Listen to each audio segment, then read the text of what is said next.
desperately need for reliable and cost-effective web hosting for your blog, business or personal website?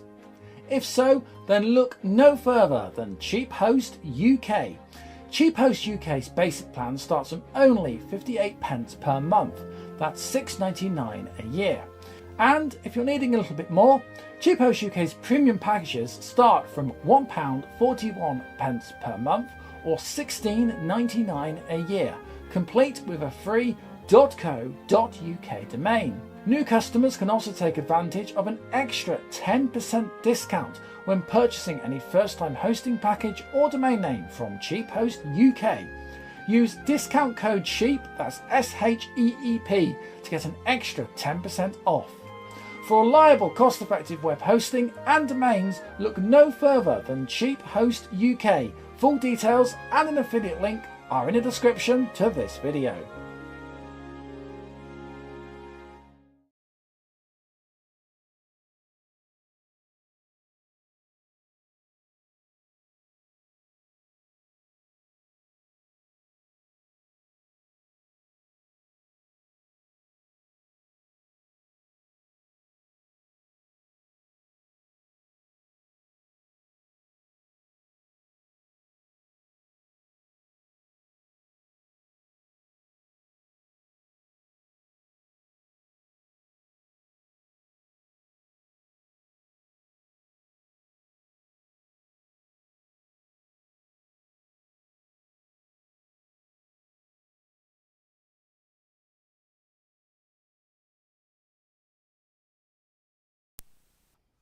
Might be some audio now.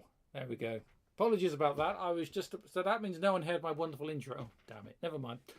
I was about to explain. Well, first of all, I better just say hello again. Good evening. Yes, the whole system just went down, literally, as I was about to go live. The whole system just went... And that was it. I was like, what? It crashed. Yeah, we are experimenting with the X1 single board computer, which if you're regular to the channel, you'll know is a product that we've been playing with from UE2. And it did amazingly the last live stream. It's only just taken over recently for live stream. It did amazingly. And then all of a sudden, it crashed for some unbeknown reason. Saying that, I was fiddling around with OBS, so it may have been an OBS issue as opposed to a Windows issue. Anyway, how are you doing? Great to have your company.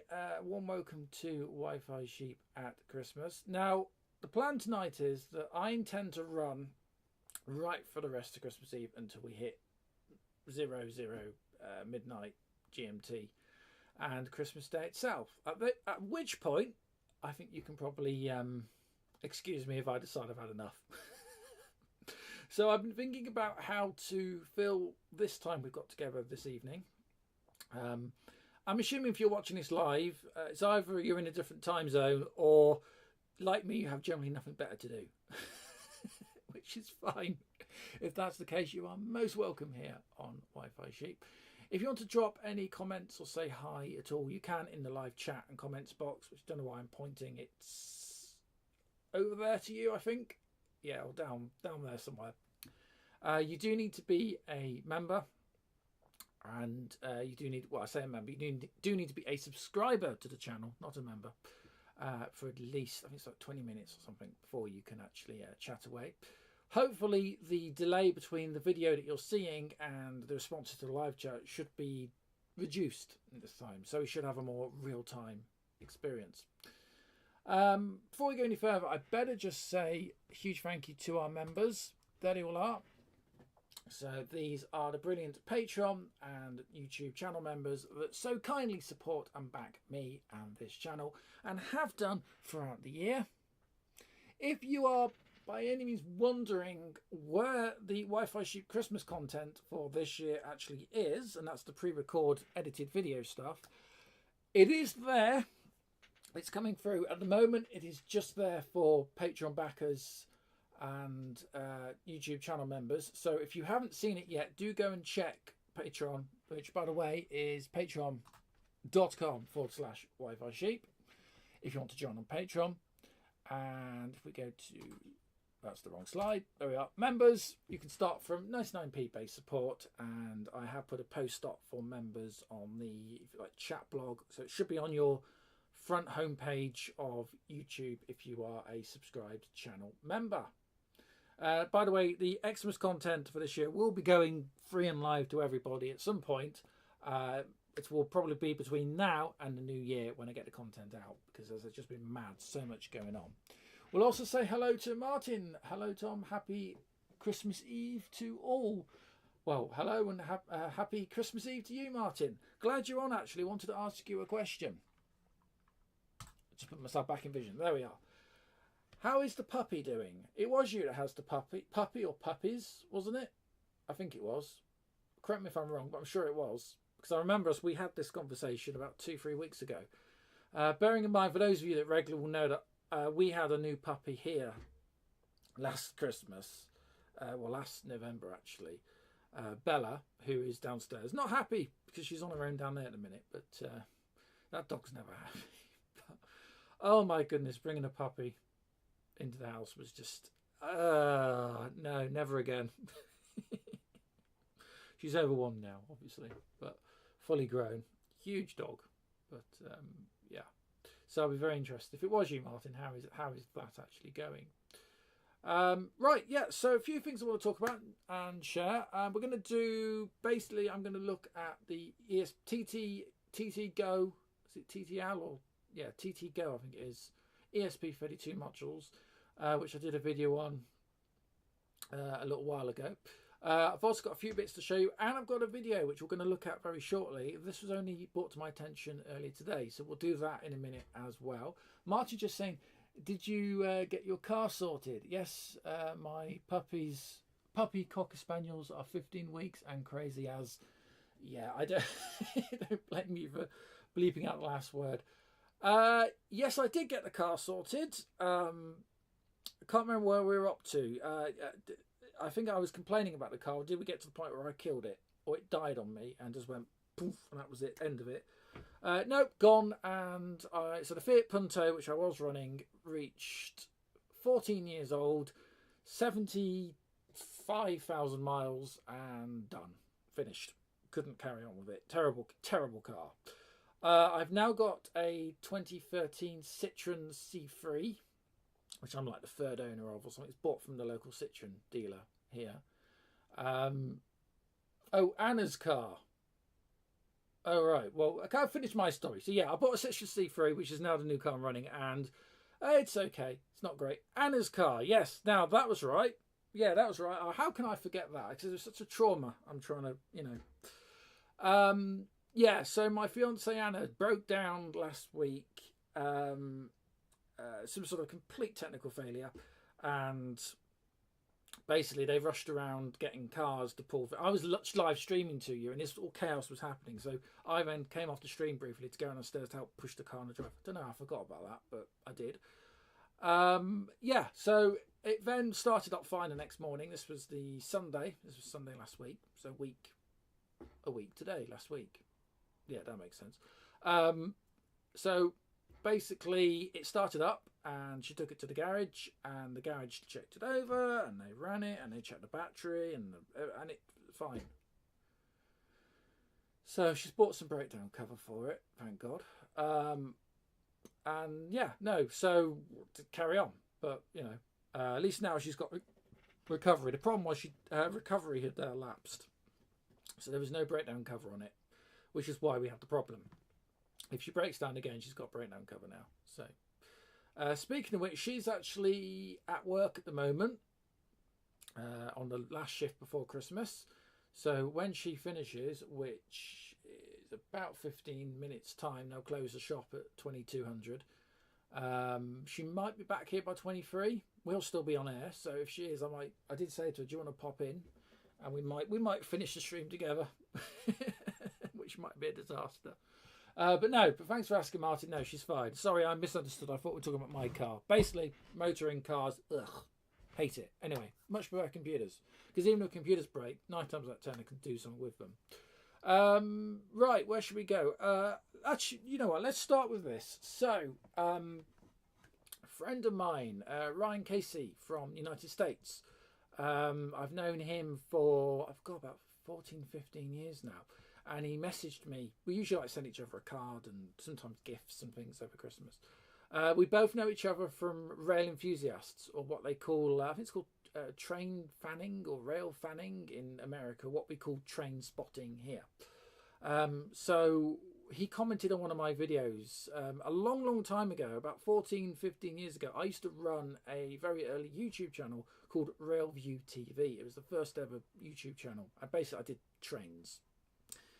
It wasn't hugely successful. It was the early days, and I kind of, shut that down. So there's someone called Railview, I think, still on YouTube. That's not me. Nothing to do with me. Anyway, back then, Ryan's channel, which is called RC-9, and that's dash spelt D-A-S-H, not dashes in a line.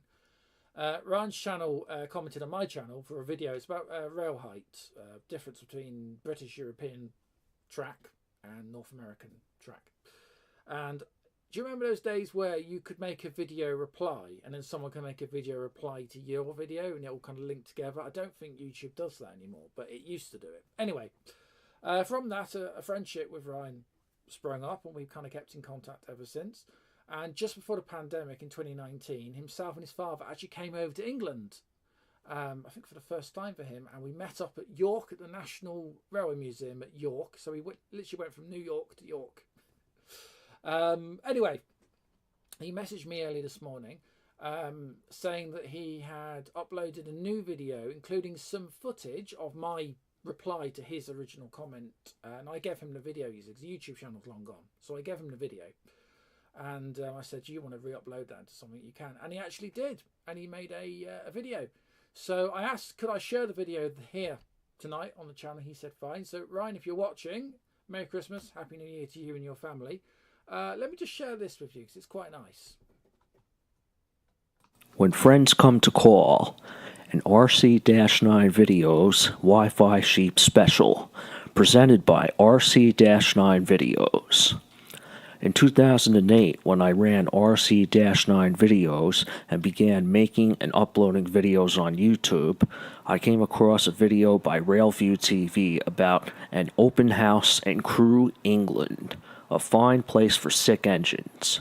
I commented on how the diesel locomotive, which was built by EMD in London, Ontario, Canada, was pulling a Class 86 electric locomotive out of a siding.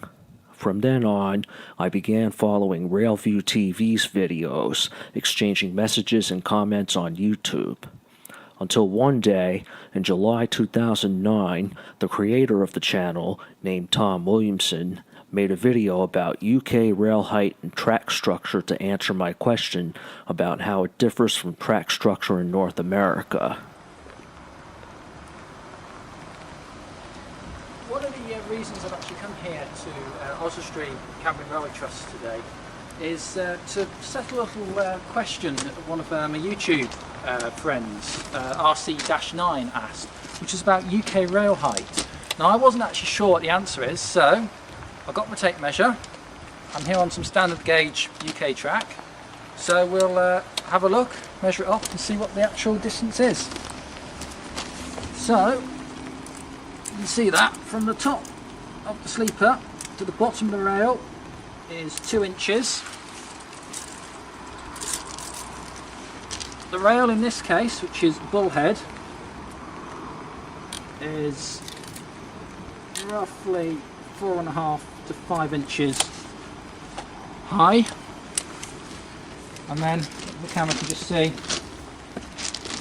we'll just take the measurement from the ballast to the top, and that is roughly 7 inches. So there we go. I hope that answers the question. Yeah. Railheads in the UK are typically shorter and heavier than those in North America, and the ties are fastened into a heavy anchor bracket with bolts and screws. Several months later, in June 2010, I created my own rail height video at the B&O Railroad Museum in Baltimore, Maryland, USA, as a way to compare and contrast with the British track structure as information was limited.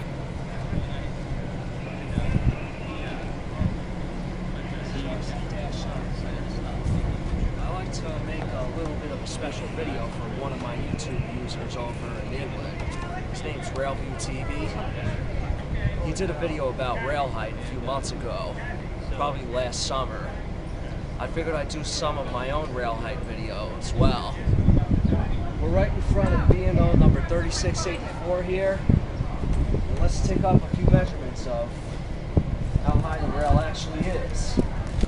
You see down here, this is standard AAR tie plate, standard spikes. I gotta say this is about 80-pound rail. It's made by the Nestle company. If you look up here, from the bottom of my shoe to the tie plate, I'd say this is about a quarter of an inch high. The entire rail itself, if I put my foot from the bottom of the rail to the top of the rail, it's ankle high. I'd say it's about 1 or 2 inches high, maybe 4 or 3 inches. And the whole thing above, from hand palm length, is ankle height. From the tie plate on top of the tie, the whole thing is from the bottom of the foot on the ballast to the top of the rail. It's half the length of my leg. From that point on, we began exchanging messages and pictures on Facebook. When I stopped making videos of my layout in 2013, I still continued to take still pictures of my layout. Years went by until finally, on my trip to the British Isles in April and May of 2019, we met in person at the National Railway Museum in York, England. We encountered several pieces of ornately painted and decorated rail equipment, including the world-famous Flying Scotsman, only running again for 3 years after an extensive rebuild. Hopefully I'll be able to travel there again someday.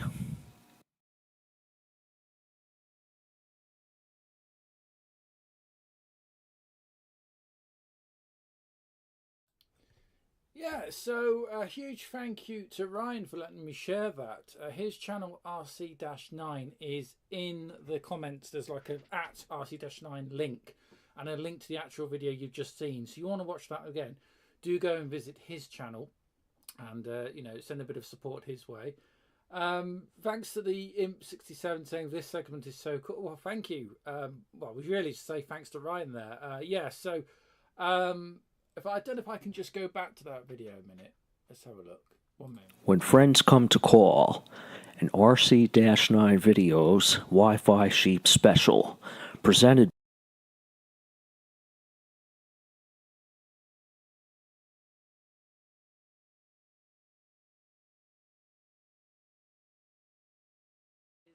to settle a little question that one of my YouTube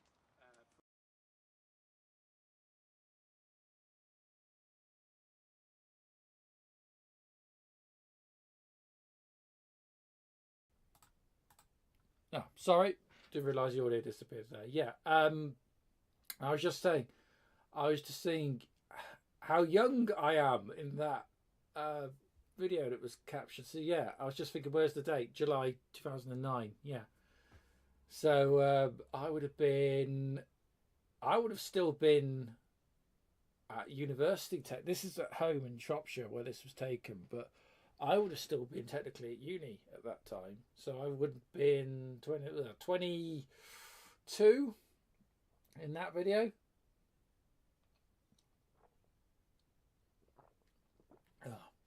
Yeah, 22, something like that. But no, it's a great video actually, and a huge thank you to Ryan for putting that together really. And as you can see, my presentation skills have not really improved at all since we did this video. Yeah. That's brilliant. So yeah, do go and check him out. That's RC-9. Links in the description to the video. or to live stream, I should say. And well, that was all going on. I hope you don't mind. I grabbed myself a beer. So normally it's cups. I generally try not to drink alcohol. Obviously, when we're live streaming, but I thought, oh, what the hell?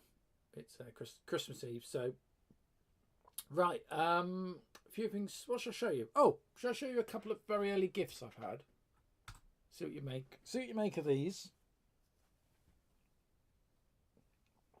So, first of all, I went to just move the bits out of the way for something we're going to do later on. So there's method in the madness, right? So I went to the last meeting of my radio club here in the town, and was given this envelope, right? And on the card it says M6 IDT. I was like, what on earth is this? Anyway, inside, check this out. 3D printed beer mats. I think everyone in the club who's registered actually got one. And they're so cool. They're actually 3D printed. I think they're PLA. I think. Not quite sure what these labels on the back before, but they've been sort of varnished. They're completely smooth, and they're really, really nice. So you can actually put your beer on one, or the other. If you're wondering about what M6 IDT is, that's my call sign. So if you do any if you're a licensed ham radio operator, normally you have some kind of licensed call sign which is allotted to you by your government regulator. In this case, the media regulator for the UK is called Ofcom, which does a very similar job to the FCC in the United States. So basically, I'm allotted a call sign which allows me to broadcast radio and even television on sort of analog or even digital transmission frequencies in certain places, not everywhere. You are limited, but I am allowed to operate transmitter equipment legally because I have a license. And my station call sign, or station name if you like, is M6 IDT. So that's really, really cool. I've got to be honest with you, I've done very little with my license because I just haven't had the time or the money, sadly, because it turns out amateur radio is quite expensive. And I do a lot with computing and models and trains and things like that, so don't really get a lot of time to do amateur radio, or as much as I'd like to. But I just thought I'd show you those because they are really, really cool. I'm going to put one just off here, used as a beer mat, and the other one, I think, he says, maybe sort of, I don't know, we'll try and put that on the wall, you reckon, or somewhere. Go there, put that there for a minute. There you are. That's all right for the minute. But yeah, so that was that, and a huge thank you to my colleagues at the Salop Amateur Radio Society for those very, very kind presents. Right, and show you something else which I was just given today. This was from Anna. It's only a little trinket, but check this out. It's a little glazed porcelain sheep in a Christmas hat. And she said to me this morning, I'm going to give you this now so you can share it on the live stream, which is really, really, really what's the word, not cute, thoughtful of her to think of me like that. So still got the I think it's meant to be a Christmas decoration. You're meant to like hang it on the tree or something. But yeah, so that's really, really nice as well. I don't know where we're going to be able to put that. Let's see. I don't know. There's enough junk in it. Maybe you could sit up there. Can we see you? Not quite. I'll sit you there for a minute. There we go. There we go. Okay, so 2 little presents, which is lovely. And yeah, really, really happy with. Right, let's talk about what we're going to do tonight, because I'm thinking we've got a bit of time to fill here. At least 2 hours. So I thought we'd have a little play with some text. We'll look at some ESP32 stuff very shortly. Then after we've done that, that doesn't consume all the hours, which I don't expect it will. The plan is I've got the PlayStation 2 here, and basically I'm just going to play a couple of games, which I think will kill the time quite nicely. And considering we're doing PlayStation 2 as the Christmas theme this year, so I'm looking at PlayStation and retro gaming in the video, in the Christmas video content, which will be live to everybody shortly. If you are a channel member or Patreon backer, you can see the first video. It's there waiting for you right now, so do go and check that out. Right, yeah, so let me just click back and show you what we're going to talk about. Now, if you remember, ages ago, everything we did on this channel, if you noticed, is ages ago.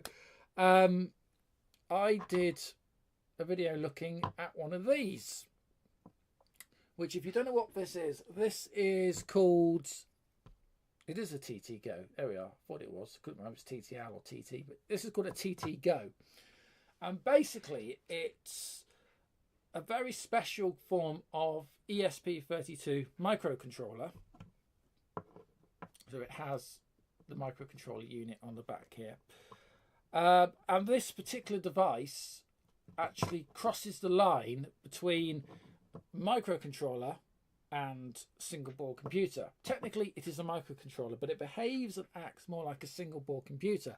And I'll be brutally honest with you, when I first heard about Raspberry Pi back in 2011, 2012, whenever it came out, around that time, before I'd even seen any of the specs or knew anything about it, I imagined it was going to be a device kind of like this, because this sort of age of technology made sense at the time. So you might notice it's got IBM PS2 keyboard and mouse interface. It's got the old VGA video output. We've also got an audio jack. We've got, I think that's auxiliary power for a fan. A tiny bit of GPIO, and I mean a tiny bit of unpopulated GPIO. We've got power by USB micro. Yes, micro USB. And we've also got the remains of the tiniest micro SD card slot underneath. And these things, yeah, they're great. And I've already done a couple of projects, so I thought we'd boot them up and have a quick play again today. Basically, you might remember do you remember I did a laptop video? We were cutting up a awful clone VTech Child's Play laptop, and I intended to make a PC laptop running one of these. Now, these devices have a library system called FabGL, which is a set of emulators and libraries all written in C for the Arduino IDE, compilable on the ESP32. And what happened was that a number of Chinese manufacturing companies actually decided to make a product especially for these European open source libraries. So let me just plug in and show you. So first of all, what we need to do is we need an adapter, because we've got to get up to someone's off trolling around, can't stop, we'll watch later. Merry Christmas, Tom. Have a good run. Good un, thank you. Have a good run this evening. Yes. Well, things are breaking down this evening, but thank you very much, and Merry Christmas to you as well, and thanks for popping in. Yeah, right, so VGA to HDMI. So I'm going to pop that in, let's get the right way around, in there. It also has an audio in, and we'll go to audio out, like that. These do require power. Now, I'm going to power off, where's that USB gone? So I've got a mini USB, which is on the 5-volt supply, and I'm just going to put an adapter to adapt it down to micro. So we're going to put DC 5 volts. So that now powers up this part here. And we now need to power up the device itself. Before we do that, though, we need to plug in a keyboard. Or a keyboard and a mouse, rather. So I've got a Acer, an old school. It's actually laser driven, but it's an Acer PS2 mouse. Goes in that one there. And keyboard. Now I've got a USB keyboard here. These have the PS2 drivers in them, so we can just get an adapter and adapt down. This doesn't work with everything, by the way. As you know, if you've been following my Tiny Basic Computers build series, you had to have a PS2 compatible keyboard. This one is, so that actually works. Look at the shape of these and how they just perfectly miss each other and slim and expand just at the perfect moments to fit. So yeah, that's great. Okay.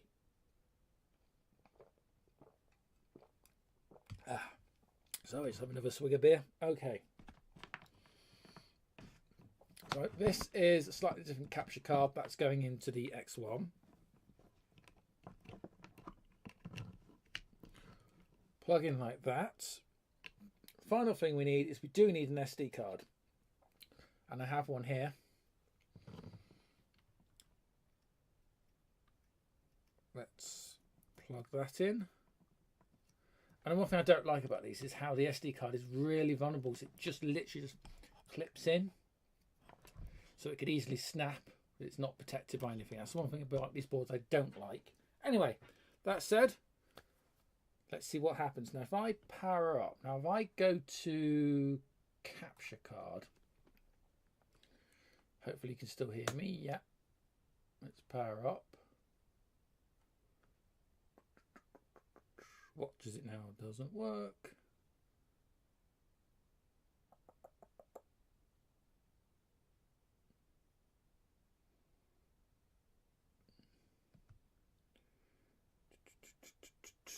I'll tell you why it doesn't work, so I haven't actually plugged it in. 1 minute. That might help. There we go. And you can see it actually connects to my broadband via Wi-Fi, because the ESP32 has Wi-Fi on board. And you get this little menu. And it gives you a lot of... This first one we're running is x86 emulation for early IBM compatible PC. And you have all sorts of different operating systems, including a Linux shell, a CPM, FreeDOS, MS-DOS, DOS and games, DOS programming tools, Windows, GEM, GEOS, and various other MS-DOSes. So if we just say, we'll try Windows, for example. So let's just see what the option... Edit options, that's Windows. You can now even set up things like the cylinders and the heads for virtual hard drives. I'm going to click run.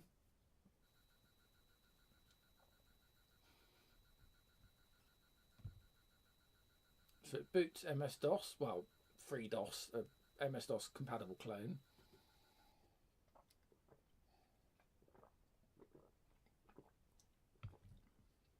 Now, the aspect ratio is all over the shop on this, and I think it's to do with the capture card not being 100% happy with the slightly strange VGA format. But this is Windows 3.0 from 1990, and it runs with an emulated Hercules graphics card. So the aspect ratio, that's 4:3 you're looking at with the pillars either side. Or an approximation of 4:3, and you can see how it's all tall and it's quite high resolution, but it's black and white only, but it's quite tall and sort of distorted. But that is how it would have looked on the Hercules systems on 4:3 monitors back in the day. You can see it's also unfortunately clipped off the sides. But if I go back to a full widescreen capture, suddenly it doesn't actually look so bad. Oops. Yeah, don't do that again. What I meant to do was that one. There we go. And yeah, so that is basically Windows 3. Well, I say 3.1, it's Windows 3 in a black and white mode, running on an ESP32 microcontroller. No other tricks involved. It's just the ESPs are powerful enough to do this. So we can, for example, I know you want to see Paintbrush. Let's just try Notepad a minute. It's just saying it so that it has clipped quite a lot off the bottom. And we had this problem when we were looking at displays. Yeah, it's all sort of clipped it is fun to play with this again after so long. I just want to see what's the typing like. Well, not bad, not laggy at all. Slight delay in it, but that might just be the capture card. Not bad at all.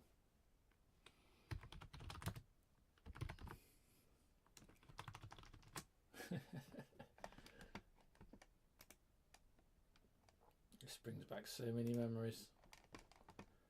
Because when we were at I was at primary school is when we first got PCs.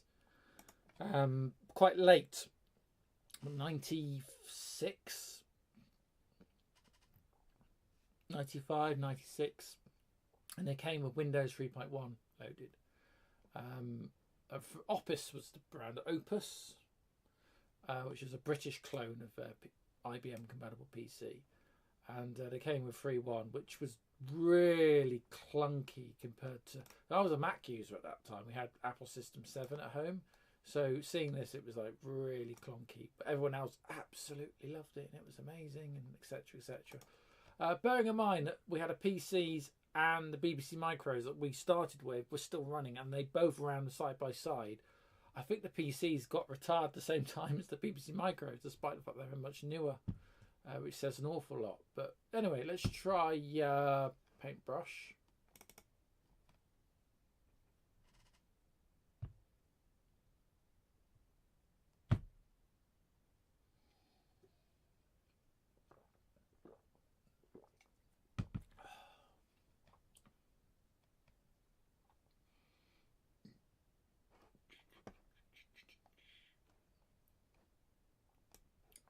Again, it's all slightly.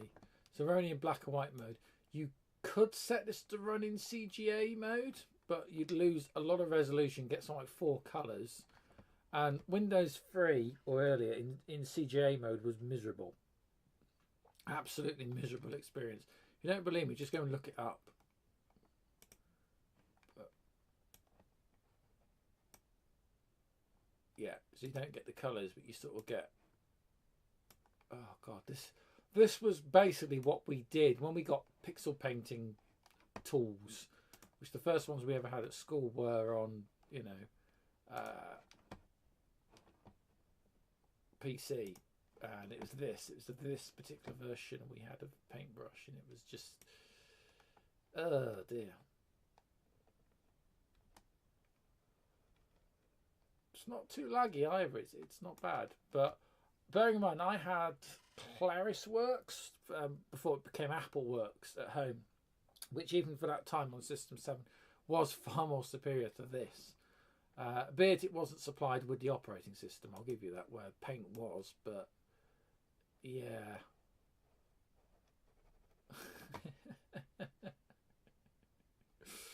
Oh dear, too much fun. Far too much fun.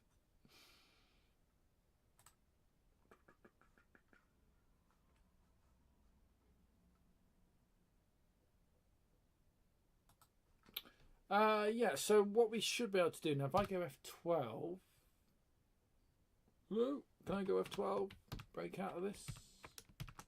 No.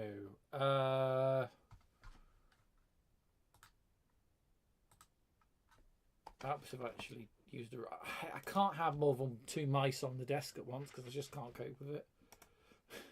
So you're like clicking things in OBS, it's like, no, that's not what I wanted to do.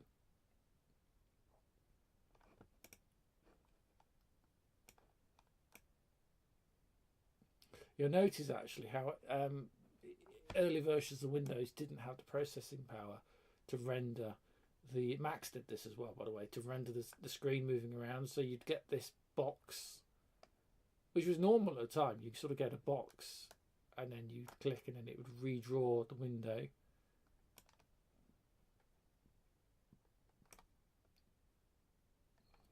I could do it with icons as well. Oh no. Mac didn't cope. Mac used to just give you a box, a grey outline, but no, you can actually move the icons around. Yeah. Right, I wish to exit. Don't bother saving the changes.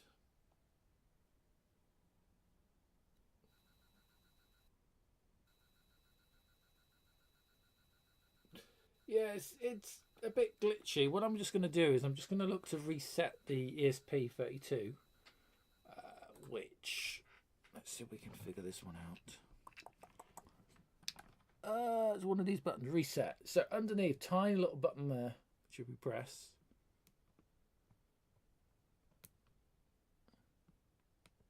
There we go. Right, that should have done it.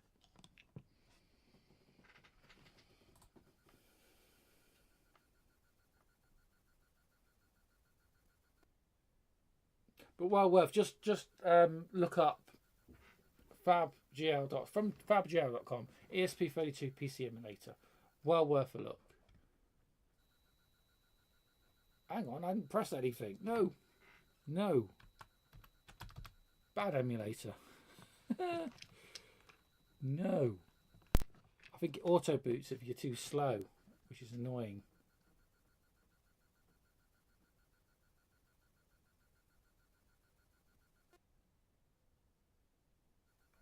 Right. Should we have a look at Gem? What do we got?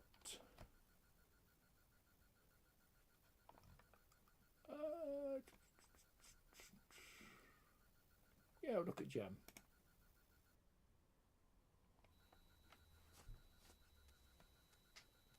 So Gem, which we've looked at before because I've ran this on the BBC Master that can run a version of Gem 2. So this is Gem, can't remember what version this was now. Is this Gem 2?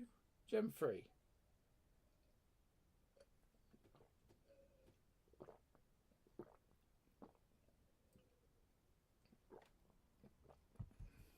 And again, it's doing this weird trick of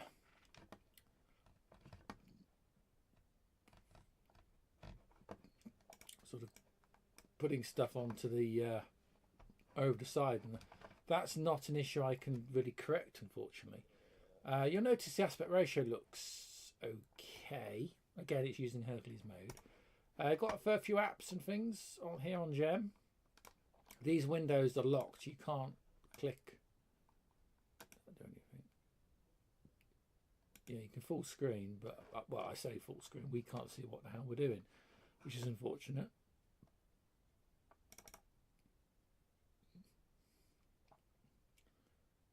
Yeah, a little bit of tweaking. I think it's the capture cards. It's not 100% happy. I can assure you I can't do anything because that's literally the video signal it's giving me. So we are unfortunately slightly off the screen, but yeah, Gem Paint again is quite fluid on this.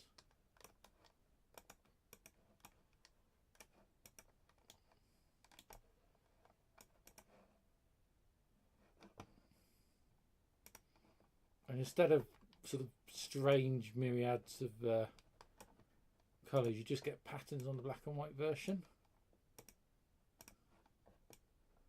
Now, I think from memory, Gem can also run in CGA mode, and it runs, I think it runs a little bit better. You do lose resolution again, but it's not as bad as on Windows.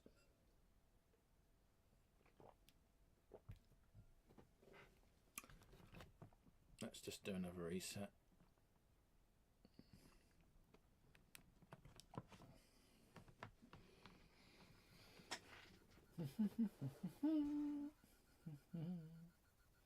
Oh, by the way, I assume everybody is more or less sorted for Christmas now, or you just reached a point where I'm close enough and given up. That's kind of where I'm at. I've got to be honest with you. So this, by the way, we're looking at is Geos from GeoWorks. One New Year's live stream about 2 years ago when we had the C64. I ran the C64 version of GOS or Geos as it's known. But this is the PC version, so let's see if this is going to be any better. It's not looking particularly promising.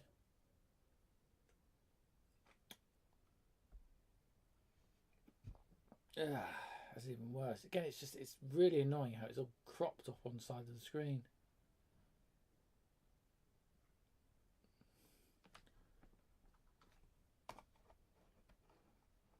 Again, these were the alternative sort of desktop computer systems, sort of rivals, if you like, to Windows. Windows won out, but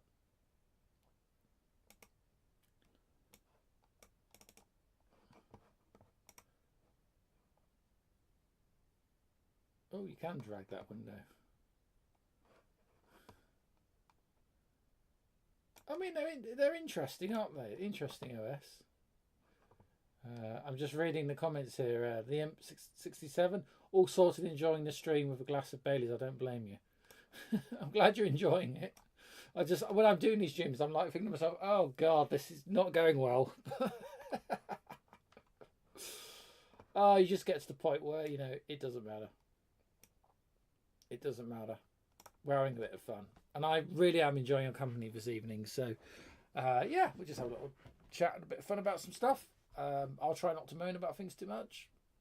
Actually, I want to show you. If I go, there you are.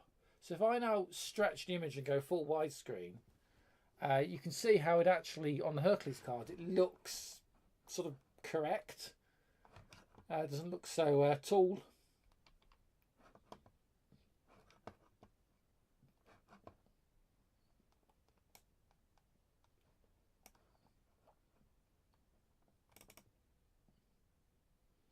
Open the text editor.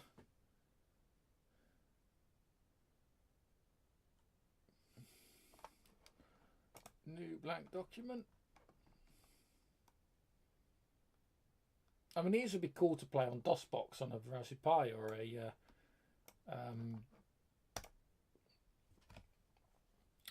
even a PC. But you have to remember, there's no underpinning operating system here. It's literally just the emulators. It's emulation rather for x86 PC, but there's no Linux or DOSBox or anything sitting underneath. It's a really impressive piece of work. They get this to run, although it's emulated, almost bare metal back to the ESP32. Remember, we're running on a microcontroller. You know, we're not running on a PC in an additional sense. So in a weird way, it feels much more real. You know, the slowness and the jankiness of it is literally how it is because of the hardware it's running on, rather than kind of trying to recreate that in DOSBox. So let's just see how this types.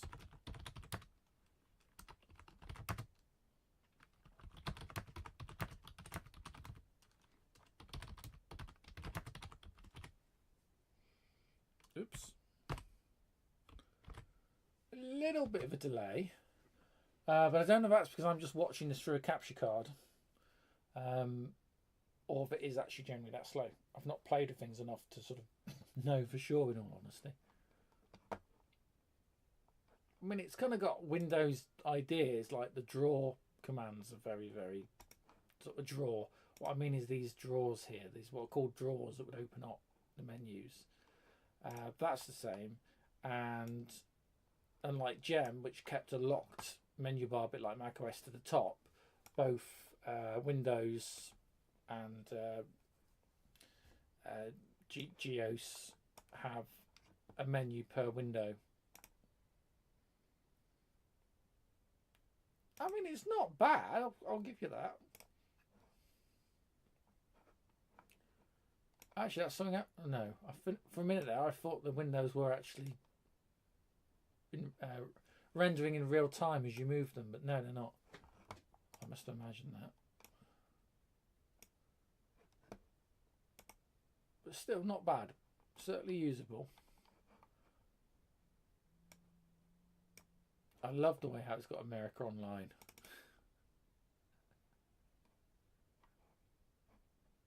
There's no way that's going to do anything.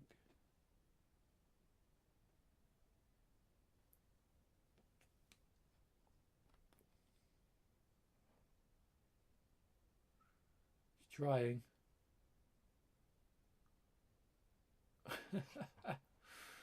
Oh gosh.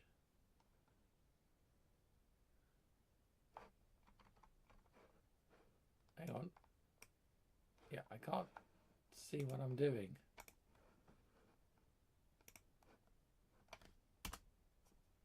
Just hit return. There we go.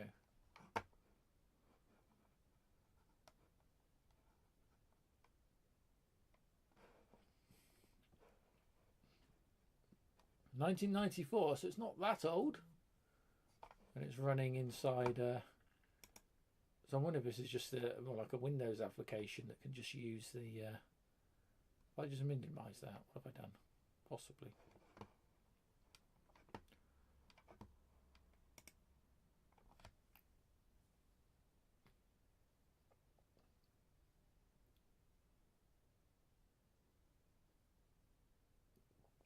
Okay, so this is the thing that always confused me with Windows systems, being a Mac user, was this idea of Windows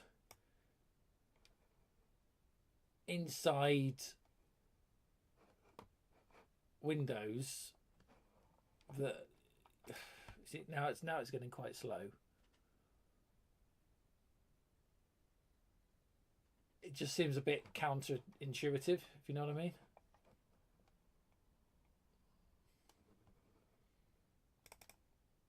Desk accessories does.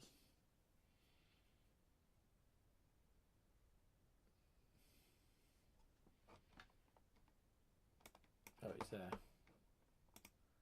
And of course, we haven't invented the X yet, so.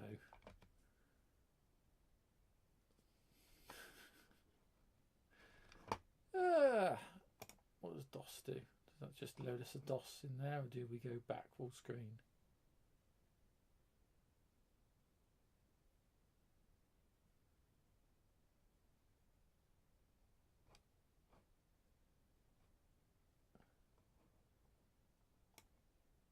I'm not sure what that did.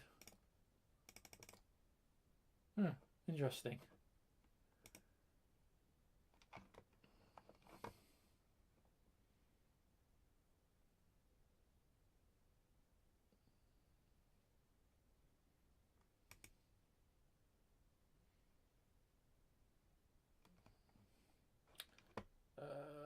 Exit to DOS. Yes, I'm very sure we want to quit.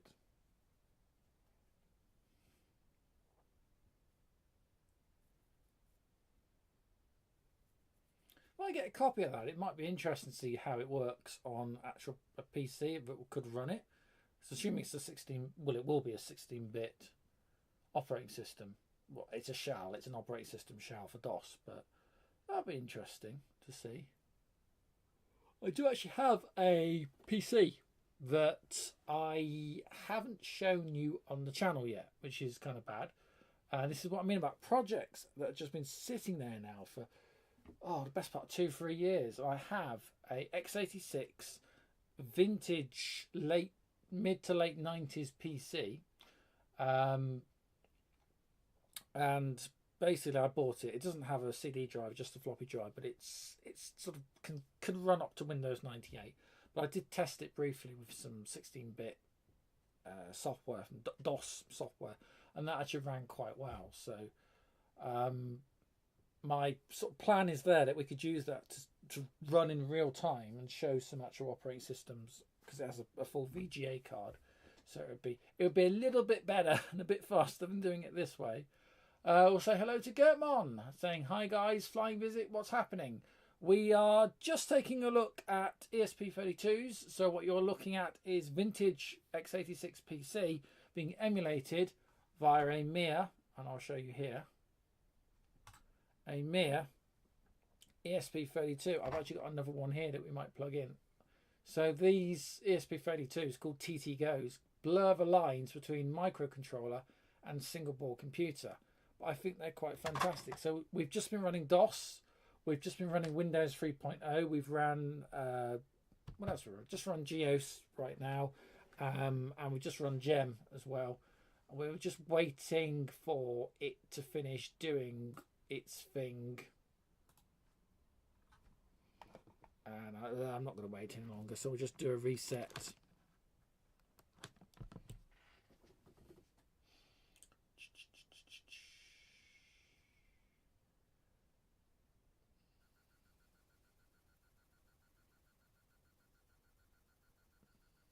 Okay, and let's have a look at DOS programs and games. So So this will just be in MS. Well, I say it'll be MS-DOS. It's going to run in FreeDOS. But again, a reminder, what you're looking at. Let's just go back to 4.3. There we go. That's a bit better. What you're looking at is running on an ESP32 microcontroller, which every time I just think it's blooming fantastic. If you're still with us, Gertmon, how are you doing? Are you all right? How are things? Are you ready for Christmas? Great for you to be able to pop in, even if it's just a flying visit. Then that goes for anyone else, actually. I know the Imp67 has just commented, but if anyone else, are you ready for Christmas? As I said, I'm... yeah, sort of there. I just noticed there's Heli Sim that I put on, and we've got Sim City. So can I go CD Sim City dir? Where's the COM or the exe?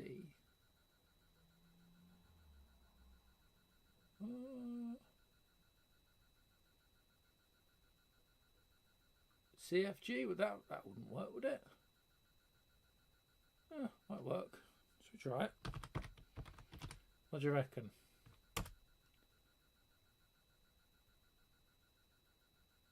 How do you run it then? Oh, sim demo, it's there, .exe. Oh, it's only a demo, is it?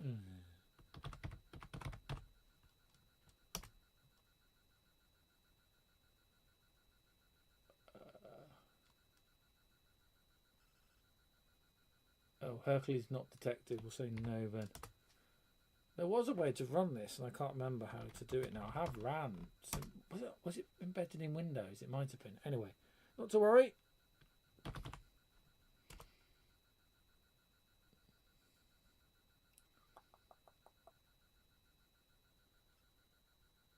Oh, you have one of these, right? Yeah. So Getmon's just said I have one, but haven't used it.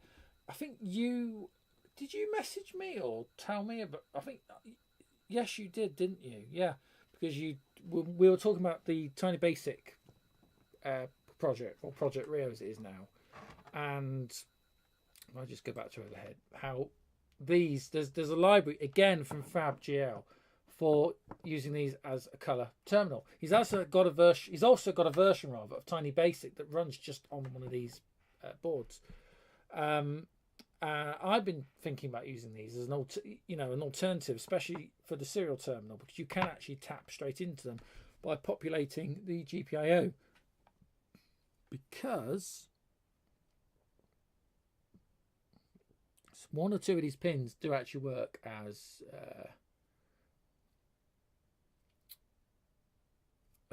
TXRX for UART serial, so that's how you could actually tap. You'd have to populate the pins.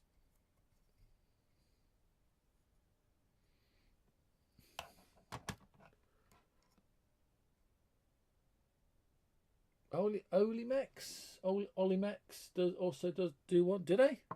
Oh, that's interesting. I feel like I know that, but I've forgotten. Or maybe I thought I know it. That sounds familiar, vaguely familiar. We'll say hello to Brian Martin, who has said, "Thought I pound." You thought about a pound? Oh, when he says, "I thought I'd pop in and say hello." Hello, Brian. How are you doing? That was a bit mean of me. No, we're all thinking about money and Christmas and how much we spent and shouldn't have spent, but we have. Yeah, no, I think these things are fantastic. So we're going to swap over to this one in a minute. I've got different firmware, all from the FabGL libraries on. Anyway, let's go back to Capture and let's have a look. What are we trying to do then? I don't know. What am I trying to do? Let's go just have a look at Get. Is that a Flight Sim 4? FS4? What do we reckon?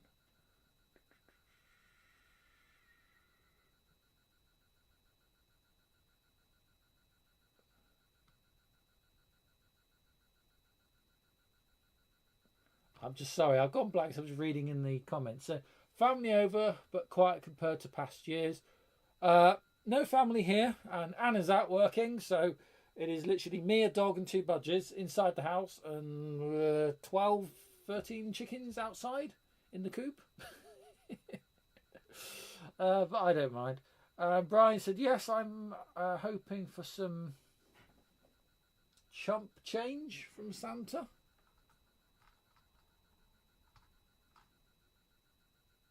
Chump change. Changed? This is what happens when you know how I can't drink. You know how I can't normally spell or speak properly on these things. Now I've had a beer, I'm just like, yay, don't worry about it, I'm fine. I've only had the one, but I've drank it a bit quick. Yeah, Flight Simulator. FS, Flight Simulator 4.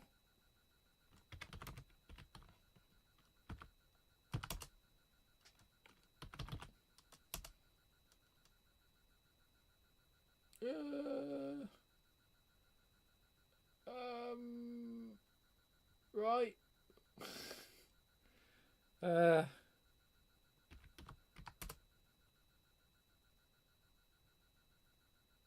Okay.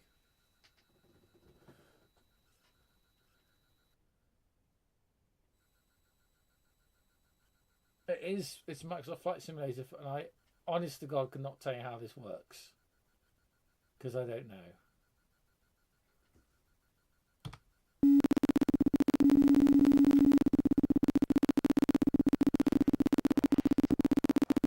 No mouse support. It's full-blown Microsoft Flight Simulator. But that is going to run so slow on this. But I don't know how you...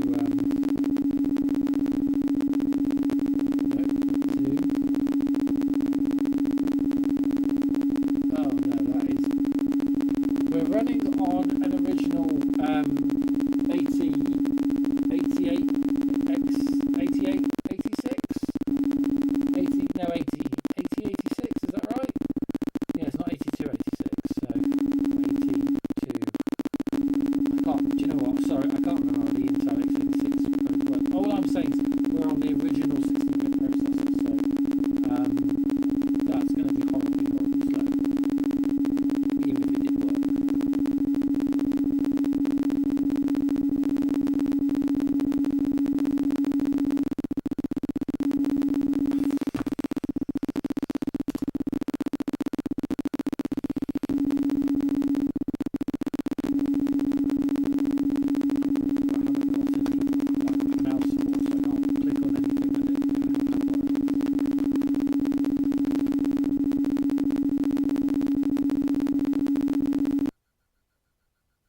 No, something happened.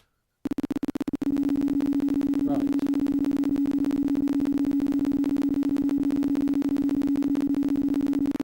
One.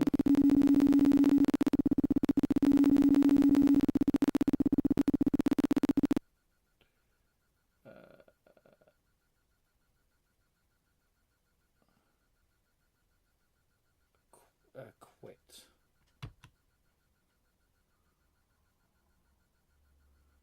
Yes, because there's no way that's going to run. We need more oomph to do it. Interesting though. Let's go back then. Nope. CD dot slash, isn't it? Hang on. CD dot slash. Yes. Not ls. That's Linux. Go on saying I buy too much on impulse. Glad the wife doesn't know, or does she? I get Gavin stuff, so or it's stuff that's come from work, as you know. So no, I'm doing all right there actually.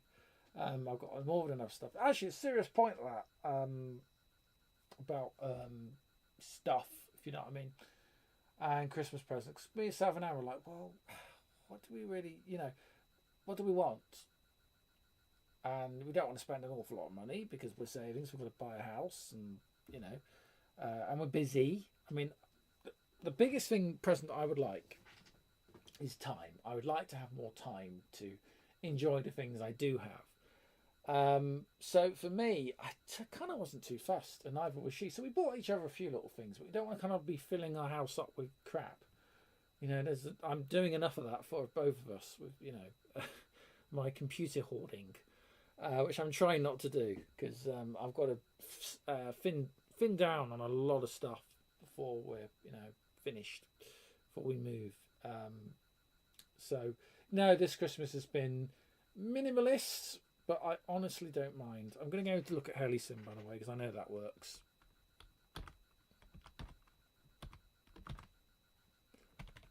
Hang on.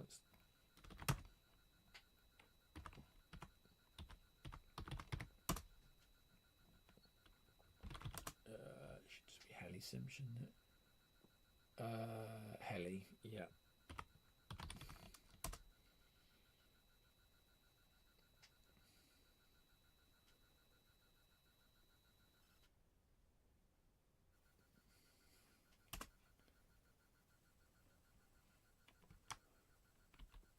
This is the one we've actually had running on the BBC Micro. You might remember I actually had this running in CGA mode. So this is CGA graphics mode.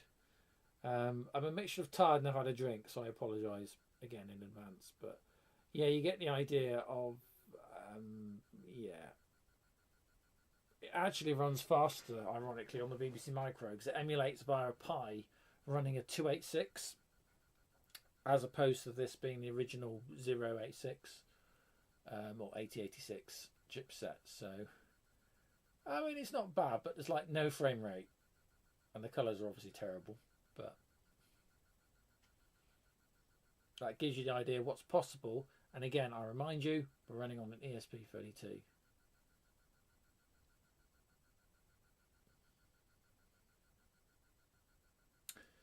And its car is roadworthy again, Gertmon. Yes, Martin asked about that, and I thought it was asking me about my car. That was a few months ago. No, yes. So it got back here, you remember, and then she popped on stream and said hello and all the rest of it. So basically, the next day, we went out, had a look at it, and she started it, and it just turned over. And I looked at it, and I honestly couldn't. It sounded fine.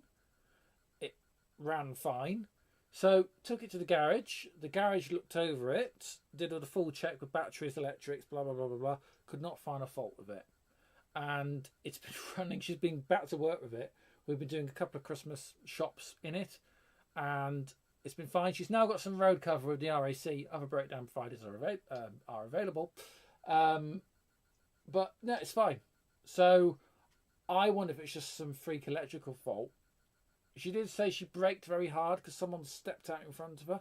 And I know those Peugeots have a kill switch, which can sometimes, if you bang up a pothole or hit the curb or something, it can kill the car.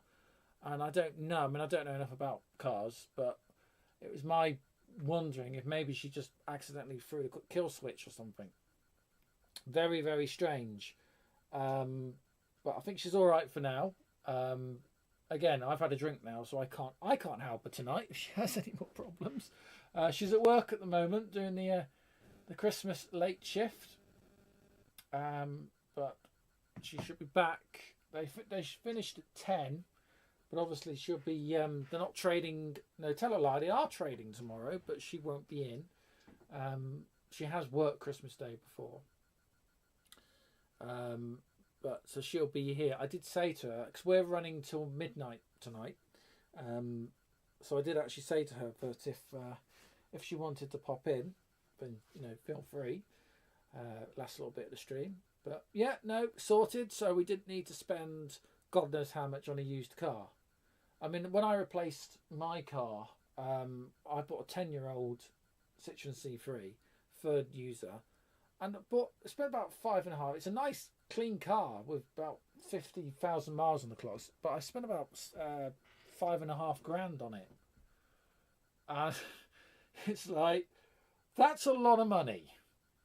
And just the prices of decent used cars are just ridiculous at the moment. I really want to spend about $2-3 like I've had in the past, but there you go. But I need a car for work, so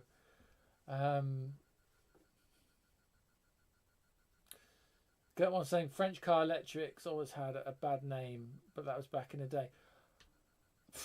Well, we both now got French cars, and I must admit the Citroen I've got and the Peugeot she's running are sharing a lot of the same common components. A lot of the internal switches, displays, kind of things are exactly the same in both cars. I would say that it's Italian electrics. My Fiat Punto I had, blooming awful car. Hated it. And then, of course, it died. It, got to 14 years old. 73,000 miles on the clock. Bang, finished. Again, electrical problems. Ended up just being a complete basket case. So I'm pleased I've got rid of that. I would like to have kept it running for another 2 years. Got it up to 16 years old, but that might be asking a bit too much, really, because it wasn't an amazing car to start with. So it was new to my father, so I was only the second owner. But no, got rid of that. So we'll see how well I do with this. I would like it if we didn't have to replace cars again for a little while, because it's a pain. It's expensive. Don't like it. I don't enjoy cars, or some people kind of like that, but I don't enjoy cars or motoring, to be brutally honest with you. Got one saying I have an electric car. And Inero, and love it. Yeah, you see, the problem with electric cars is there's next to no standing infrastructure around here. So I don't even know where the nearest charging points are. You could technically install on the drive here, but this isn't our house, so I don't know. Well, I know we've got a maximum of 5 years left here and we need to move, so I don't know where we're moving to. I don't know if we would have a drive or parking. Kia. Oh, right, Kia. Okay. Yeah, so I don't know, and I don't know how practical that's going to be for charging. Plus the fact I know Anna's work doesn't have any infrastructure for charging. My work, I think, has one charging point on the whole sodding campus. So that's not going to work. And I don't know, just rural Shropshire with country lanes and hills and fords and things don't really lend themselves to electric city living, if you know what I mean. So,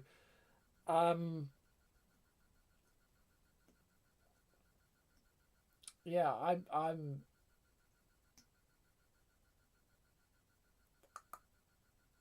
every time someone chats, I lose my train of thought. Martin's saying I had a Works van, which is VW Caddy, and I've done 53,000 miles in 13 months.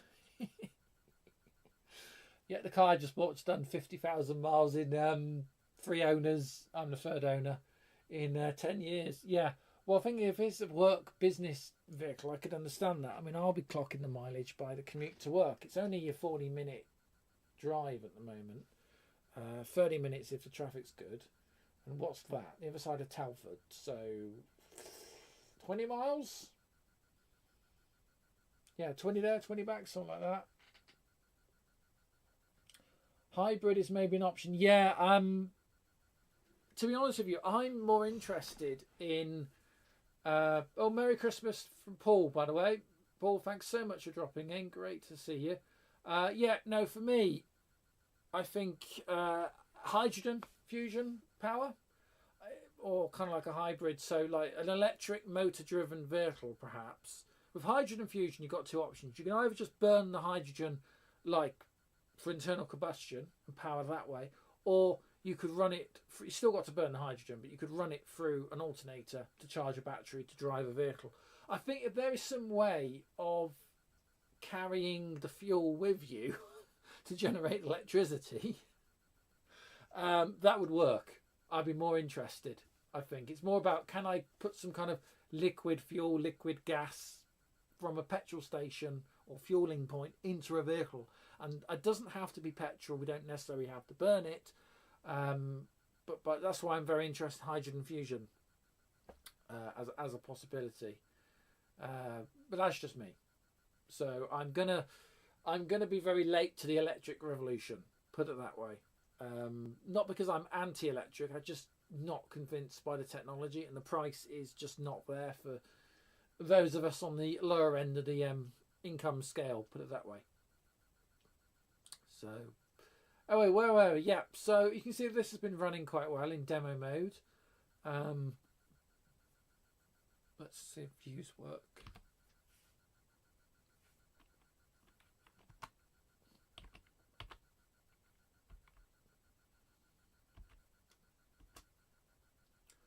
That's the view from the ground. It's sort of gone behind the back of a building or something. I don't know what's going on there. But yeah, so possibilities with that. Interesting, very interesting. Kind of need to get the screen resolution sorted out. It's on still the Hercules emulation. It's not happy with because in full CGA mode, I will say that right at some point. Full CGA mode, you can see it's actually fine, and that's the correct aspect ratio. It looks a bit, that's obviously stretched, where that's near enough correct to not be too bad. Right, let's. How are we doing for time? Oh, we're not doing too bad. We're doing all right. Can I just check if there's anyone still left? There's a few people. A few of you are still there after the coherent rant about cars. Oh dear. Yeah. So let's power this one down. I'm just gonna. I think we should be all right just to power down like that. There we go. Right. Okay, so we'll do a bit of a disconnect and a swap over now. So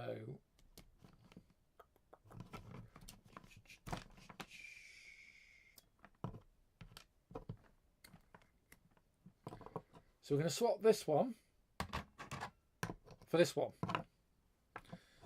and put the same card back in because the code or the programs I need for this emulation are still on this micro SD card. And we just literally plug this back in as we did before.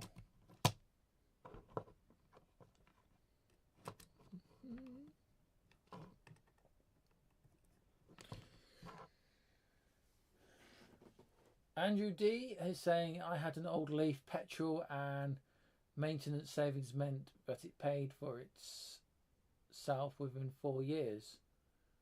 Yeah. When you say old Leaf, do you mean you bought it second hand, or do you mean it just was an old model that when you had it, or what does that mean? I'm just out of curiosity.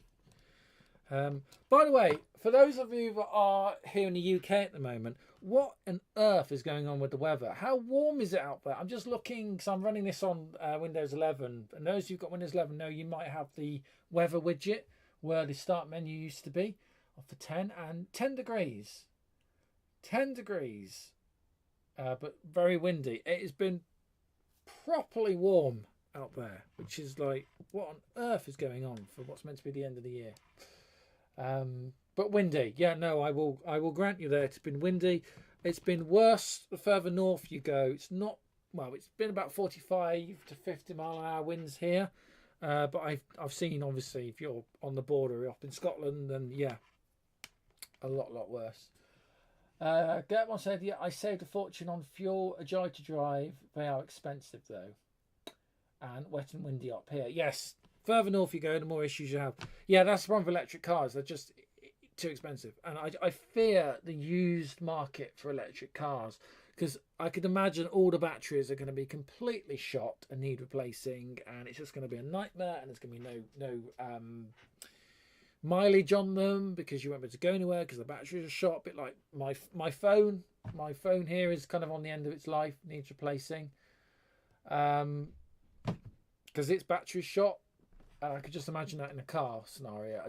I fear the day I have to buy a used electric car or something because we're all forced over to electric. I just no, don't like it at all. I said that's not. I'm no car enthusiast by any stretch of imagination. I'm just thinking it from a practical perspective. So yeah, I'm not anti-electric. I'm not convinced by the technology at the moment. In all honesty, from my needs being where I am at the minute. Right, yes. So that is a different one plugged in. So that was the one we were using. This is another one. Now, can you remember, going back a little bit, can you remember when I was doing the C64 projects, mainly based around the clone boards and the clone, the C64 and the C64 Mini that came out quite a few years ago now. And I also got hold of code that allowed you to run the Commodore 64 OS and BASIC kernel on not ESP32, on a Arduino Nano. Do you remember? This was going well over a year, nearly 2 years ago now. And do you remember how it kind of worked in the end, but it was barely usable? And to expect a 2K AVR Arduino Atmega 328p 8-bit chip to generate an analog video signal, read a keyboard buffer, and also run a 6502 emulator in order to run the kernel and basic interpreter for the Commodore 64 was a huge ask for what was a tiny board. And yeah, it did kind of work, but at the same time, it was a bit crap. Let's be honest with you. So I've been looking for kind of an alternative because I was disappointed by that, and we never got back to it, and other things happened. So basically, I've been looking around, and part of the FabGL library is the same as the person who did the library for the PC emulator also did a VIC-20 emulator, and that's what's loaded on here and what we'll have a look at now. So let's see how well this works.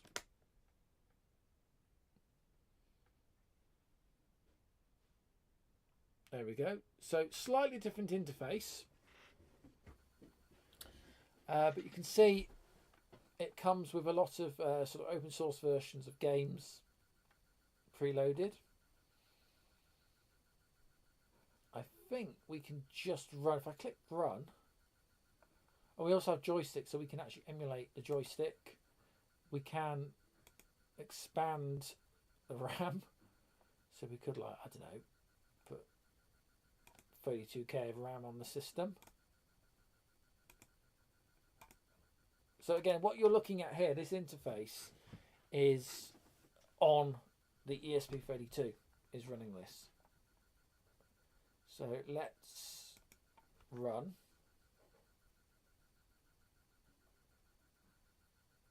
And there you go. So it's a VIC-20. It's not quite a C64, but it's close, sort of. It's a Commodore VIC-20, and it is actually a fully functional virtual VIC-20. But again, running in almost like a bare metal 6502 emulation mode. So there's no Linux, there's no other OS kind of sitting on top of it. So it's kind of very pure in that sense, even though it is emulating the OS. Well, not the OS. The OS is correct. It's emulating the hardware layer, so the 6502. But it does work. So, for example, I should type some BASIC in. If my keyboard was mapped correct.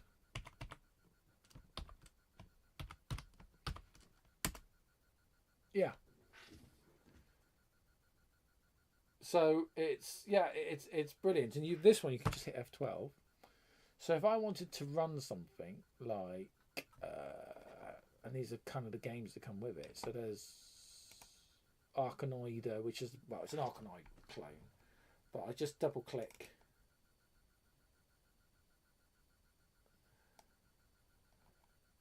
And you see a little flashing. There we go.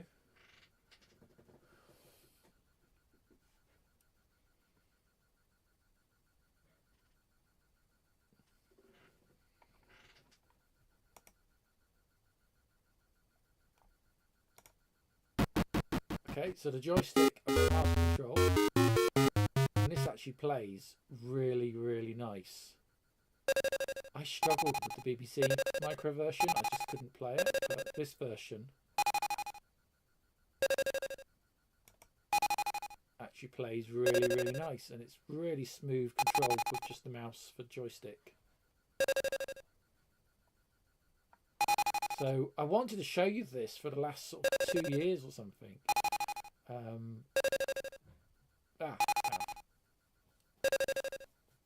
Because I'm thinking this would be far better for the Commodore repack project I want to do. Also, because it's ESP32, again, it connects via Wi-Fi. So you can actually download additional games and things and programs. You can actually download straight from the internet. And it can either just stream them from the internet or you can save to the SD card. So I put the SD card back in. So you can take the SD card out and you could put it into your PC or Mac, Linux, Xbox, whatever, and add more programs. Really, really simple. Really works well. And again, it's not Vice emulator for the it might share some of the Vice source code. I'm not quite sure what the source for this is, but it's been ported to run basically bare metal on the ESP32. So these libraries are free. So if you do want to go and play with, you don't need one of these TT Go boards. You can. You've just got to play in ESP32. It shows you the libraries actually show you how to build on the website how to build digital audio. What's DAC stand for? Digital audio. I was going to say interface, but that's not correct. I've had a brain fart. Excuse me, but how does DAX? I knew this morning. Basically, it shows you how to, with resistors array, to build the interface for connecting a VGA up, how to do the sound SD card, how to wire it. If you wanted to actually build one of these boards just out of component parts, you actually could. But by the time you've done that, you might as well just buy.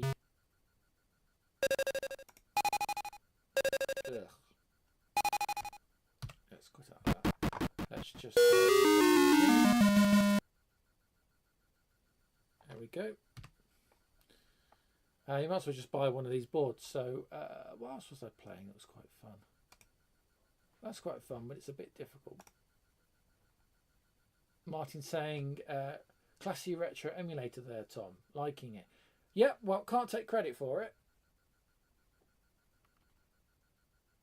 Are we going to run? We're just going to sit there. Hey, come on. What did I do there? Did I press the wrong? Right.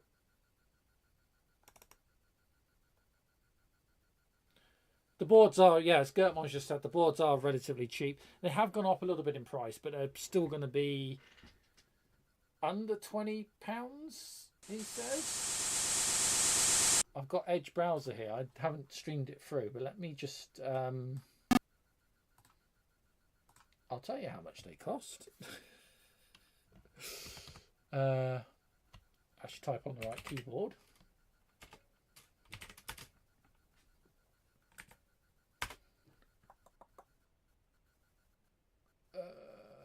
Depends where you're buying from. You can spend as much as £22, £23 to buy them from eBay UK.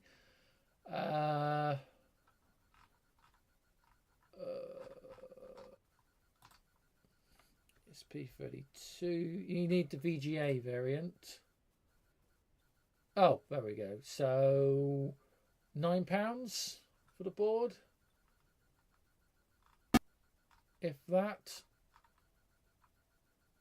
Basically, the VGA basically built for the FabGL libraries, effectively. Yeah, I mean, you can spend lots of money if you want, but AliExpress has got them in at £11. So, yeah. That gives you a rough idea.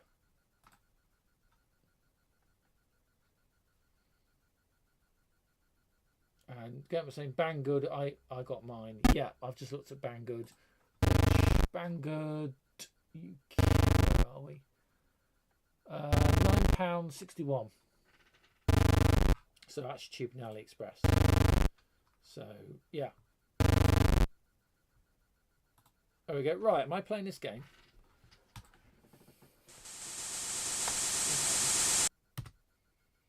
Press F1 to continue.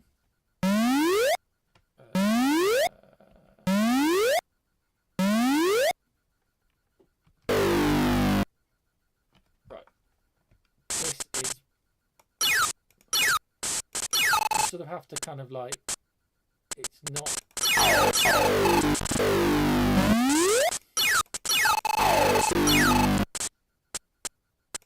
That is really twitchy.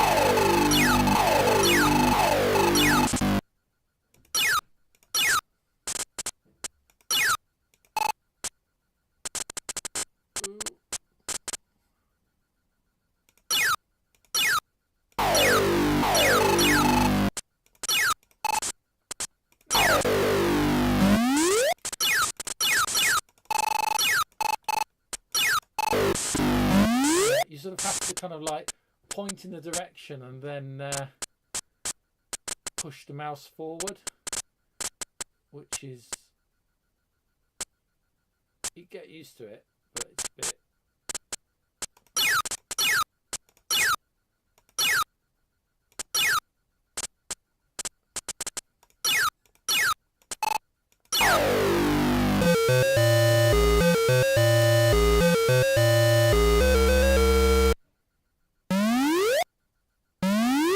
I said, but I only had one problem.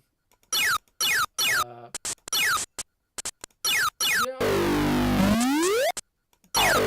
It's all resolved.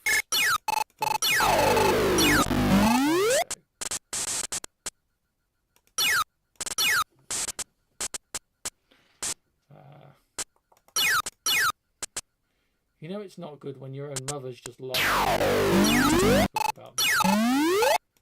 I hope she's not watching. That would put me off.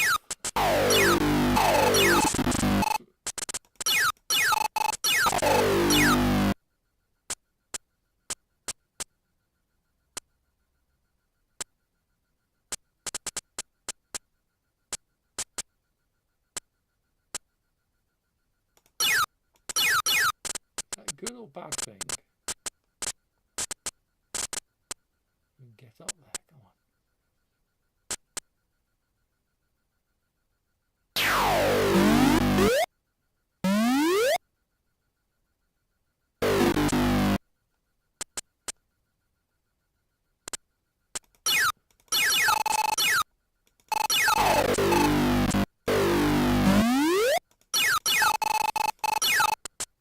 Brian just reminding us while I concentrate that card, because we've swapped machines. This isn't the Mac streaming. This is a X1 Chinese PC x86. So if you, because you can I need to sort that out.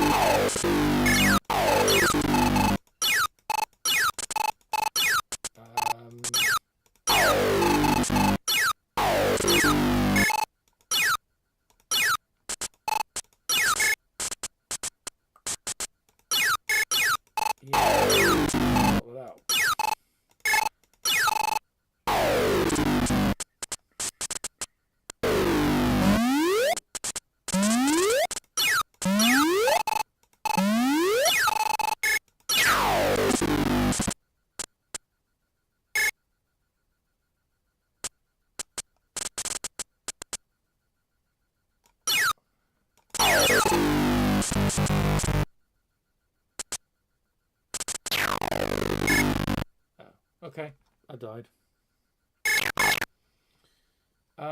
Right, one thing I do want to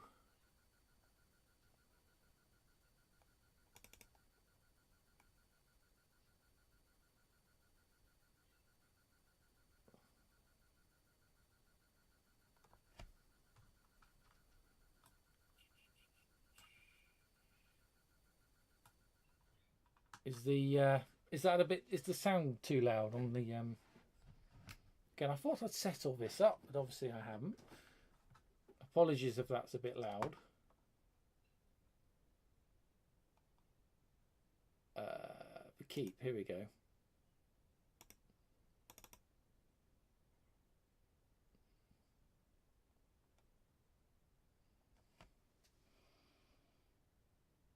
And Get One is leaving us, so have a good one, chaps. Absolutely. Well, thanks so much for joining us. Hopefully I managed to brief